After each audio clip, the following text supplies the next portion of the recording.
Hi friends, அஸ்ஸலாமு அலைக்கும். எல்லோரும் எப்படி இருக்கீங்க? நல்லா இருக்கீங்களா? இன்றைக்கி நம்ம சேனலில் என்ன வீடியோ பார்க்க போகிறோம்னு பார்த்தீங்கன்னா, ரமலான் வந்துட்டுருக்கு இல்லையா? ரமலான் முழுவதுமே எல்லோரும் நல்லபடியாக நோன்பு பிடிக்கும் நான் இறைவன்கிட்ட துவா செஞ்சுக்கிறேன்.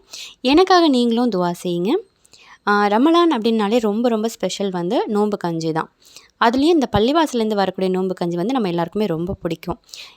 ஸோ அந்த நோன்பு கஞ்சி எப்படி செய்யலான்றத பார்க்க போகிறோம். பள்ளிவாசலில் ஒரு ஸ்டைலில் செய்வாங்க, வீட்டில் ஒரு ஸ்டைலில் செய்வாங்க. பள்ளிவாசலில் செய்கிற அதே ஸ்டைலில் அதே டேஸ்ட்டில் வீட்டில் எப்படி செய்யலாம் அப்படின்றத தான் இந்த வீடியோவில் பார்க்க போகிறோம். வாங்க ஃப்ரெண்ட்ஸ், வீடியோக்குள்ளே போகலாம். நோன்பு கஞ்சி செய்கிறதுக்கு ஃபஸ்ட்டு வந்து இந்த மாதிரி பாசுமதி ரைஸ் வந்து நான் இன்றைக்கி வந்து எடுத்திருக்கேன். உங்களுக்கு வேணுன்னா பச்சரிசி கூட எடுத்துக்கலாம். நான் வந்து இன்றைக்கி இந்த மாதிரி யூனிட்டி ரைஸ் எடுத்திருக்கேன். இந்தியா கேட் அந்த மாதிரி எதுனாலும் எடுத்துக்கோங்க. பிரியாணி செய்கிற அரிசியில் செய்கிறேன். இந்த கிளாஸில் வந்து அரை கிளாஸ் நான் எடுத்திருக்கேன். இதுலேயே 1/4 கிளாஸ் அளவுக்கு சிறுபருப்பு எடுத்திருக்கேன். அவ்வளோதாங்க, வேறு எதுவுமே சேர்க்க வேணாம். இது கூட ஒரு அரை டீஸ்பூன் அளவுக்கு வெந்தயம் சேர்த்துக்கலாம். இப்போ இதை வந்து நல்லா வாஷ் பண்ணிவிடுங்க. வாஷ் பண்ணிவிட்டு தண்ணி சேர்த்து கொஞ்சம் நேரம் ஊற வச்சுருங்க, இருக்கட்டும். ஒரு 1/4 மணி நேரம் இல்லை ஒரு 10 நிமிஷம் அந்த மாதிரி ஊறினாலே போதுமானது. இப்போ வந்து நம்ம தாளிக்க ஆரம்பிச்சிடலாம். குக்கர் எடுத்துக்கோங்க. குக்கரில் தாளித்து விட்டுட்டோம் அப்படின்னாவே நம்மளுக்கு வந்து முக்கால்வாசி வேலை முடிஞ்சிடும். அது விசில் வந்துருச்சுன்னா ரெடி ஆகிடும் நம்மளுக்கு. ஒரு 3 டீஸ்பூன் அளவுக்கு ஆயில், ஒரு அரை டீஸ்பூன் அளவுக்கு நெய் சேர்த்துக்கலாம். சூடாயிட்ட பிறகு 2 பட்டை 2 கிராம்பு சேர்த்துக்கலாம்.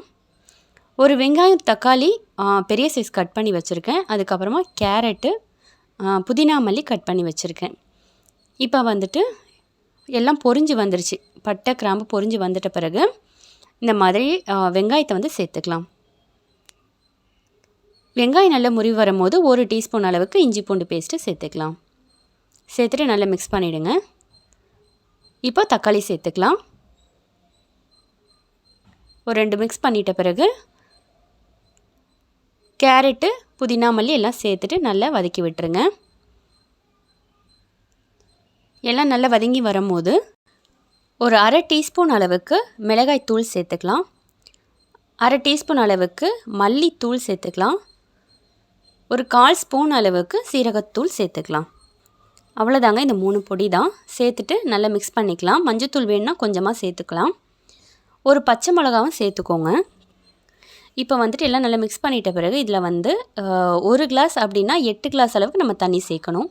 இப்போ வந்து 8 கிளாஸ் அளவுக்கு அந்த மாதிரி தண்ணி சேர்த்துக்கிட்டு தண்ணி நல்லா கொதி வரும்போது நம்ம ஊற வச்சுருக்கிறத வந்து நம்ம அரிசியை வந்து எடுத்துக்கலாம். இந்த அரிசியை வந்து பார்த்திங்கன்னா நல்லா கையாலேயே இந்த மாதிரி நல்லா மசிச்சு விட்டுக்கலாம்.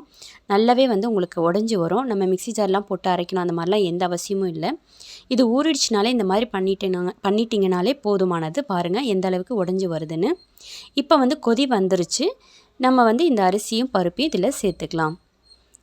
இப்போ வந்து நல்லா மிக்ஸ் பண்ணிவிட்டு இதுக்கு தேவையான அளவு உப்பு சேர்த்துக்கிட்டு நல்லா கொதி வரும்போது நம்ம குக்கரை க்ளோஸ் பண்ணி விசில் போட்டுடலாம். மீடியம் ஃப்ளேமில் ஒரு 6லேருந்து 7 விசில் வந்தால் கரெக்டாக இருக்கும். இப்போ வந்துட்டு விசில் போட்டுக்கலாம். ப்ரெஷர்லாம் போயிட்ட பிறகு ஓப்பன் பண்ணி பார்க்கலாம். இப்போ இந்த ஸ்டேஜில் வந்து கடைசியாக தேங்காய் துருவல் சேர்த்து நல்லா மிக்ஸ் பண்ணிக்கலாம். தேங்காய் பாலும் சேர்க்கலாம். ஆனால் எனக்கு தேங்காய் பால் சேர்க்கறதை விட தேங்காய் துருவல் சேர்க்குறது எனக்கு பிடிக்கும். அதனால் தேங்காய் துருவல் சேர்த்து மிக்ஸ் பண்ணிவிட்டு ஒரு 2-3 செகண்ட் அடுப்பில் வச்சு எடுத்துட்டோன்னா நம்ம பள்ளிவாசல் ஸ்டைலில் வந்து அதே டேஸ்ட்டில் நோன்பு கஞ்சி வீட்டிலே ரெடி பண்ணிடலாம். பாருங்கள், பார்க்குறதுக்கும் எப்படி இருக்குது, டேஸ்ட்டும் ரொம்ப அருமையாக இருக்கும். வீடே நல்லா மணக்க ரொம்ப நல்லாயிருக்கும் இந்த கஞ்சி. கண்டிப்பாக செஞ்சு பாருங்கள். இப்போது பள்ளிவாசலேருந்து நம்மளுக்கு நோன்பு கஞ்சி கிடைக்கிது. ஸோ வாங்க முடியாதவங்க, பள்ளிவாசலில் போய் வாங்க முடியாதவங்களுக்கு இந்த மாதிரி நீங்கள் கண்டிப்பாக வீட்டில் செஞ்சு பாருங்கள். ரொம்ப அருமையாக இருக்கும். நம்ம குக்கரில் தாளித்து விட்டனாலே போதும், அது வந்து நம்மளுக்கு விசில் வந்து ரெடி ஆகிடும்.